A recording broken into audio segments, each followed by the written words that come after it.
Today in the virtual studios, we're going to be experimenting with different resist techniques.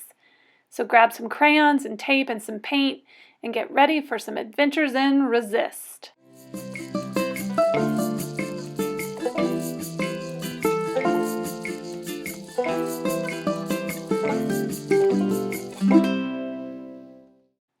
Welcome to our virtual studio, where we believe art is for everyone.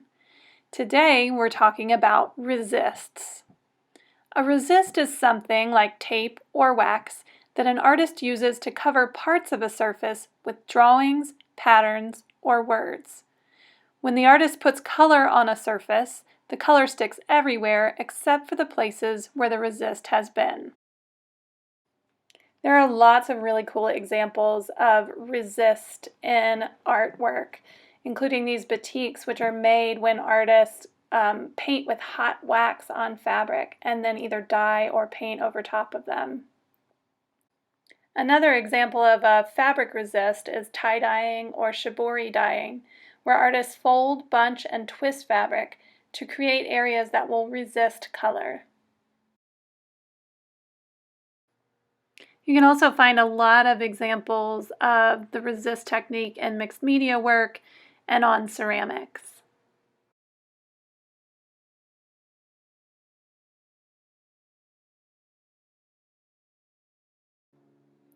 So for our first resist adventure, we're going to be experimenting with crayons to create a resist. You'll need some regular drawing paper, some crayons, some watercolor paints, and a brush and some water.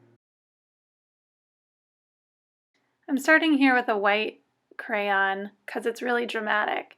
It is a little bit hard to write or draw with white crayon on paper though, so you can really use any color crayon that you have. A lighter color crayon with a darker color paint over top has the most dramatic effect.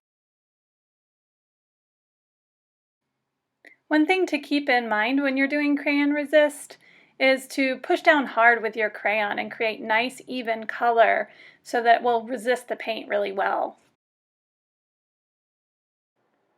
If you don't want to get messy, you can use markers instead of paint.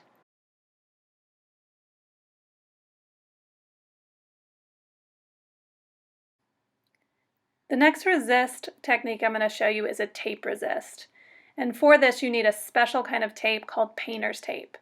Sometimes it's blue and sometimes it's green, but the most important thing is that when you stick it to your paper and peel it back off, it doesn't rip your paper. There are also some other fine arts tapes that work the same way. You're also going to need a pair of scissors, some watercolor paints and water and a brush, or if you don't want to use paint, you can use markers instead.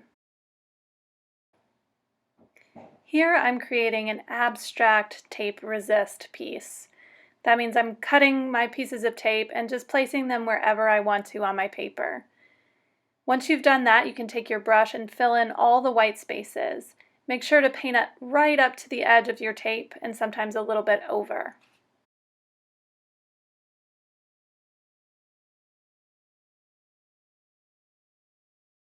Once you've filled in all the white spaces, let your paper dry for a minute or two before gently pulling off the tape.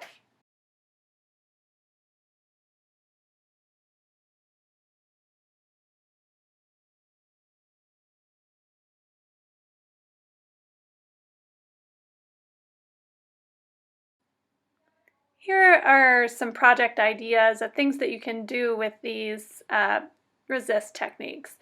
This one's a sign that would be the perfect sign for a hospital room door, because sometimes you want some visitors and other times, not so much.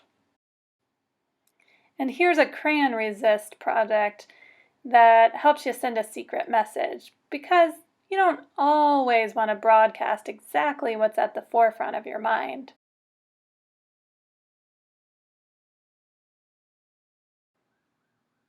And this one's just a cool thing that you can do with any design that you want to make look kind of old and antique-y. Just remember, the key to this one is using just plain, thin printer paper.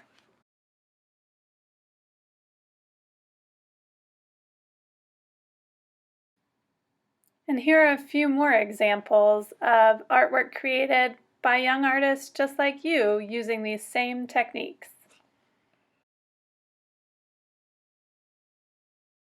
What will you create with these techniques? We hope you'll share with us with the hashtag ArtsForLifeNC. Thanks for tuning in to our virtual studios.